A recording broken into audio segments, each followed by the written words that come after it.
Garage mechanics are often accused of being of dubious character, being dodgy, trying to fleece people, take money out of people where it's not necessary. Well, I'm here to say that although some of those do exist, not all do. I have got, at the moment, the biggest buzz ever from this car. You're going to want context on that one. I have managed to fix this car, and it was quick, difficult to find, but straightforward. So for context, this is a 2005, I think, Citroen C5. If you are a Citroen C5 enthusiast, you're going to really get your jollies off on this one, because this is a V6 exclusive. If you're not a Citroen C5 enthusiast, which I imagine covers most of you, this is a C5, but with a nice engine in it. Now, this car was brought to me a couple of days ago by a customer who said it had a terrible creak. It had a really bad noise coming from the front end over the bumps, when you accelerate, when you decelerate, when you go in corners, horrible creaking noise. And he said, you'll hear it, don't worry. So I finished doing what I was doing on a different car, and then yesterday I drove the car for the first time and I heard the noise. I haven't filmed it because I didn't think it was going to be this satisfying to fix. I thought this was going to be a long, drawn-out process, but it wasn't. I am here to tell you that the jobs I get the most satisfaction out of sorting are the ones that are in and out quickly, and the ones that I can say, oh, that was a good find. I've done previous work on the C4 VTS, finding the gearbox noise on that. That was satisfying. And also the BX, Professor Tomato video, where it had the leaky fuel pressure regulator. But neither of those compare to this. In order for me to show you what I found, I need to lift the car up. You'll have to wait.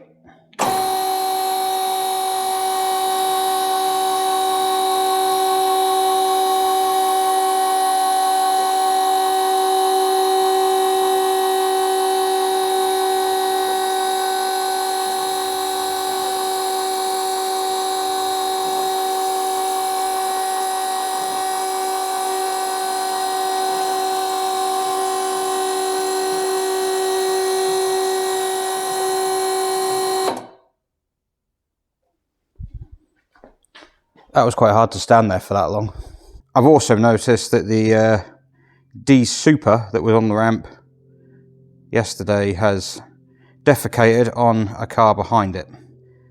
Brilliant, that's another job. So as I say, this has been a satisfying job because the issue with the car was not an easy one to find, but it's a one that I actually found through knowing what to investigate. I can't put it down to anything else. It was experience, knowing where to look, and then finding something completely out of the blue. So we are underneath the C5 V6, and well, everything looks normal, doesn't it? Except the oh dear, there's some under tray issues going on there. So what did I find? Well, I went around everything. I went around all the fixings for the front subframe. I checked the bushes on the front subframe. I checked the wishbones. I checked the anti-roll bar drop links. I checked the engine mounts because I thought, oh, it could be engine mount, couldn't it? And although there's a bit of oil there, that engine mount is actually fine. The engine barely moves. These are really smooth engines. It's unlikely to eat its engine mounts in its lifetime, to be honest. I checked all the braces, everything. Look, a sphere. It's all fine. It was all absolutely fine. And then I looked at this. That is a brace. It is a brace that goes across the what would be transmission tunnel, but really on one of these it's just exhaust tunnel. And that was fitted above the subframe. Now it's below it. And I don't know why, but I thought to myself, that's a strange way to do it, because the brace, you'd think you'd make that easy to remove. You wouldn't want to have to remove, bearing in mind this is held in with studs. To remove that, you'd have to drop the subframe. That seems backwards. The parts catalogues online didn't give any indication of which way around they go, because they just show you the actual parts individually. So I'm on Google doing Citroen C5 underbody, trying to find pictures of one of these underneath, which is pretty hard to do, but I did find one, and it was a diesel. And on the diesel, it was round the way that I've got this now. That was the problem.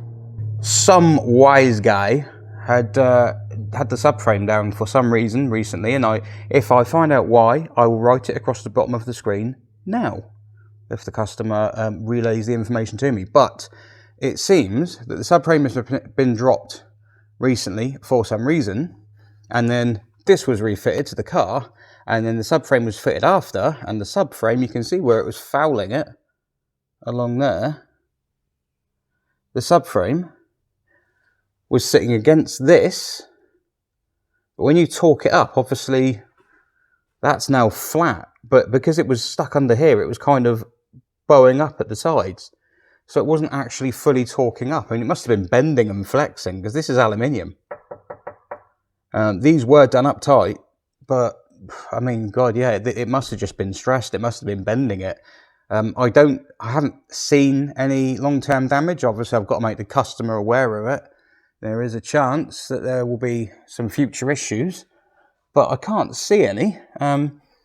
These are quite tough cars, you know, despite what people say about Peugeots and Citroens. Mechanically, engineering-wise, they're pretty sturdy, and they can take abuse because they're pretty much designed to live in areas and places with owners where they don't really get looked after. So mechanically, they're pretty tough. I think it'll be okay, but obviously he has to be aware that that has been fitted wrong at some point and longevity could be compromised. I don't know. We'll see.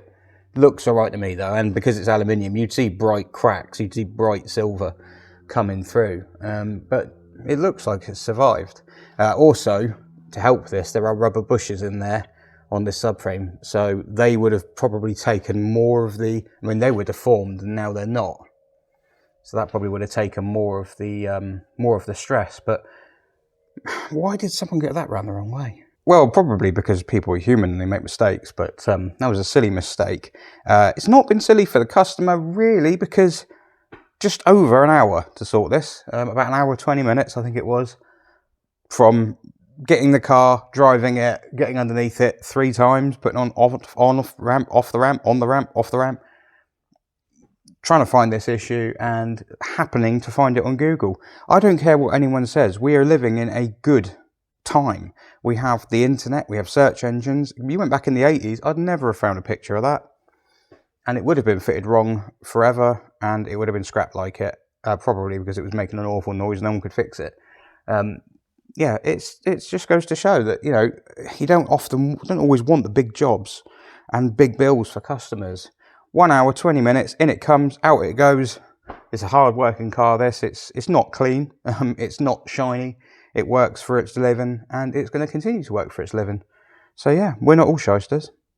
So there we go. Sometimes it's worth looking at the more simple parts of a car, the more simple potential causes of an issue. It's very easy to overcomplicate things and go looking far too deeply into things when really the problem could just be staring you in the face. Now, I don't know if that subframe's been removed or not at this point. I've asked the customer. I'll find out at some point, and I will have updated you on the screen if I have. But yeah, really, if I could give anyone advice, it's keep it simple. It's KISS, isn't it? Keep it simple, stupid. It sounded like it was the subframe making the noise. It was making the noise on throttle when you loaded it up, and then off throttle and when you braked. So when you braked, when you engine braked, or when you accelerated. The subframe is under stress through all of those situations. It makes sense that it was the subframe making the noise, but you know, even if the bolts are tight, there could be something else somewhere. I thought I was going to find the anti-roll bar brackets are rubbing the body and they'd been fitted wrong. That was what I was thinking, but in the end it ended up being easier than that. So that's it.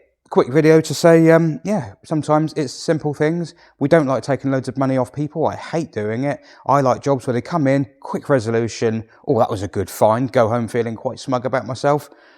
And we're done. Customer can take it away. That's what I want. We like it. Please leave.